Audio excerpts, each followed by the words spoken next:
আসসালামু আলাইকুম সবাইকে, শুভ দুপুর। আজকে রান্না করতেছি রূপচাঁদা মাছ।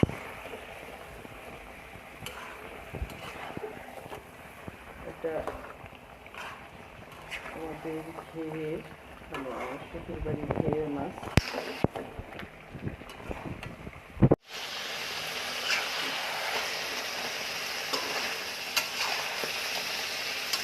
এই মাছটা অনেকক্ষণ ধরে কষাইতে হয়, ভালো করে কষিয়ে তারপরে একটু ঝোল দিয়ে দেবো। শুধু ভুনা ভুনা করলে এই মাছটা ভালো লাগে।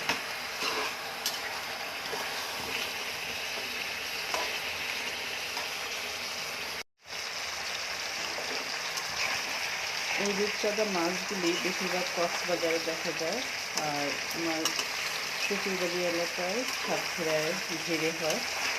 তো এটা হচ্ছে আমাদের বাড়ির মাছ, ঘেরের মাছ। মাছগুলি অনেক মজার।